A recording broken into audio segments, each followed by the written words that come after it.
Hello, I'm Erika Jackson, Chief Coaching Officer at Wellcoaches, and I'm delighted to get to speak with you about goal setting that both builds trust and self-efficacy.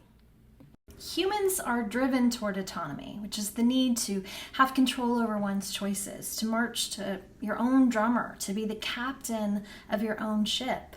And this leads to the kind of motivation that supports sustainable engagement and healthy behaviors.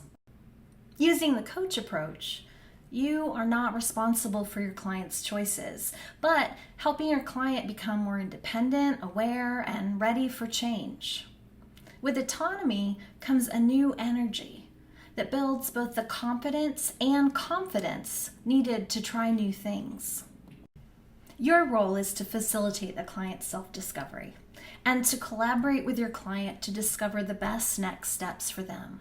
And initially, they may resist taking the lead. They've been conditioned by our systems to be told what to do. But we can create the opportunity for them to learn a lot about themselves rather than just taking a prescription from you. And when they know that you trust in their autonomy, they will trust you more.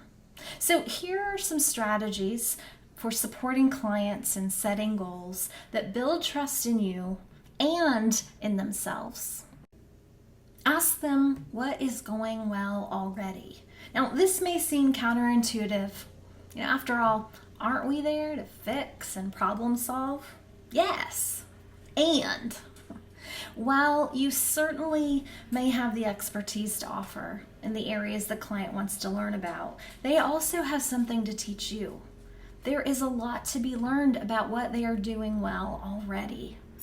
And so sharing about these things first builds confidence and invites them to share why those things are going well. Ask about their internal resources, like their personality traits, their strengths, that they've leveraged to be successful. And then ask what external resources have supported them, things like the people and the tools that are helpful to them. Next, don't take charge. Make sure that the goals your client sets are the goals your client sets.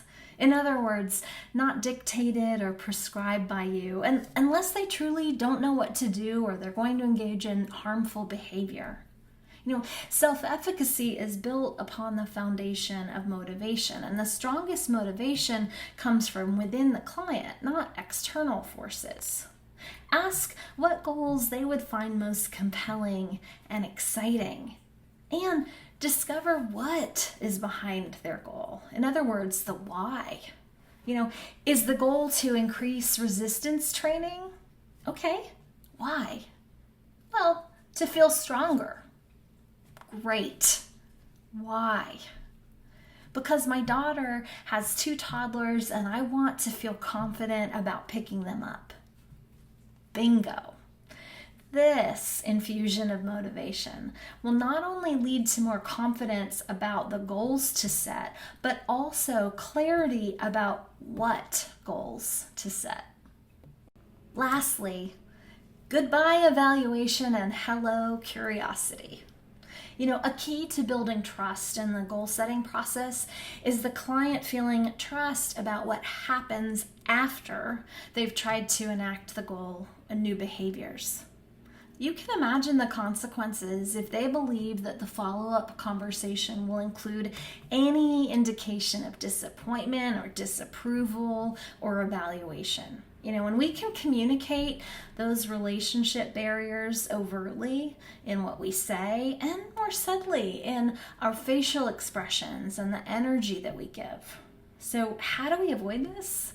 Well, first, by remembering that the client's choices are theirs, not ours, and they are not a reflection of our worth as a health professional.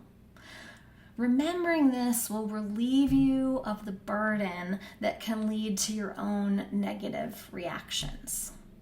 Next, get curious. Regardless of the client's outcome, there is something that we can support them in discovering.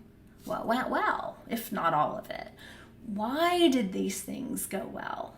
How did they overcome any challenges that they faced?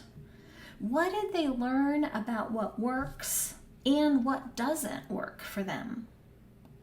Your approach and process to goal setting will have a measurable impact on your relationship with the client and on their relationship with their goals. So I hope that you'll make it a goal to experiment with these 3 simple steps today.